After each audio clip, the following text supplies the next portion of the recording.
부드러움과 강함의 역설. 노자는 말한다. 부드럽고 약한 것이 단단하고 강한 것을 이긴다.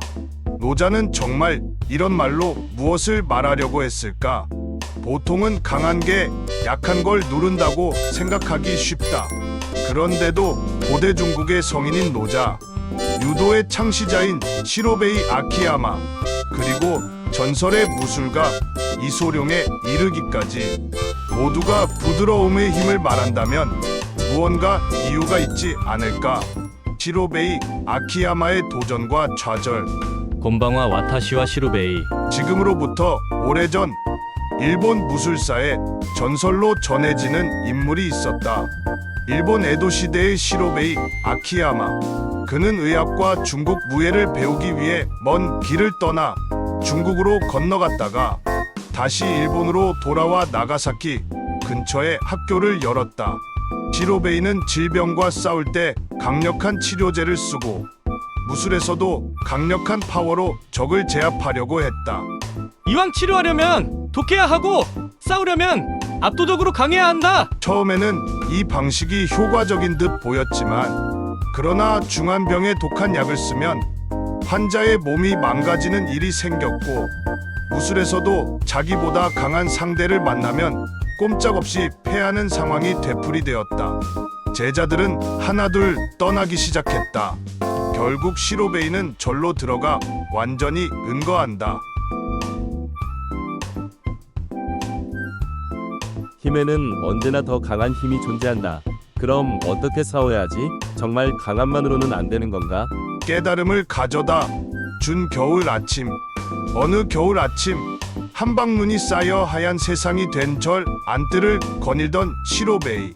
그때 우지끈 하고 벚나무 가지가 부러지는 소리가 들린다. 눈의 무게에 결국 견디지 못한 것이다. 저렇게 든든해 보이던 나무가 눈앞에서 속수무책이라니.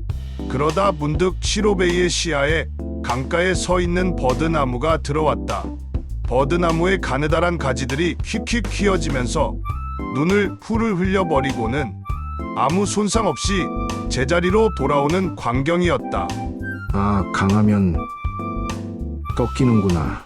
부드러우면 되려 살아남는구나. 부드러움의 길, 유도의 탄생. 시로베이는 벚나무와 버드나무의 대조에서 무술의 새로운 가능성을 발견한다. 힘으로만 대적할 수 없는 적이라면 그 힘을 그대로 흘려버리면 어떨까? 그는 유도라 불릴 부드러움의 길을 창안하기에 이른다. 상대의 힘을 역이용해 맺히고 강하게 밀어오면 그 흐름을 받아 넘기고 균형을 잃은 순간을 노려 거꾸러뜨린다. 딱딱하게 맞서는 게 아니라 부드럽게 순응해서 결국 승리를 거머쥐는 무술이다.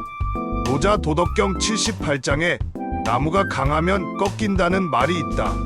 바로 벚나무의 부러짐과 버드나무의 탄력성을 통해 유약승강강, 즉 부드러운 것이 강한 것을 이긴다는 원리가 드러난 셈이다. 물이 가진 더 큰 유연성. 그런데 버드나무보다도 더 부드러운 것이 있다. 노자 78장에서는 천하의 물보다 더 부드럽고 약한 것은 없지만 단단하고 강한 것을 공격함에 있어 물을 이길 수는 없다고 말한다. 끊임없이 모양을 바꿔 흘러가고 어떤 장애물도 애두르거나 침식하면서 끝내 거대한 바위마저 깎아버릴 수 있다는 것이다. 물은 부딪힐 때는 강력하지만 동시에 순응하고 또 순응한다. 이처럼 약하고 부드러워 보이는 것이 결국 가장 강인한 힘을 발휘한다는 것이 노자의 통찰이다. 이소룡의 Be Water, My Friend. 이소룡은 1971년 피에르 버튼 쇼 인터뷰 중에 이렇게 말한다. Be water, my friend. 전설적인 무술가 이소룡이 남긴 이 한마디는 오늘날까지도 전 세계 무도인의 가슴을 울리는 명언이다. 이소룡은 컵, 병, 티포트에 물을 담는 비유를 들었다. 물은 그릇에 담기면 그릇이 되고 병에 담기면 병이 된다. 흘러갈 땐 부드럽고 부딪힐 땐 강하다. 그는 이미 절권도를 만들면서도 어떤 고정된 형식에 스스로를 가두지 말아야 한다고 강조했다. 폼은 그냥 폼일 뿐 그 자체로 완전할 수 없다. 때로는 그것을 부숴야 한다.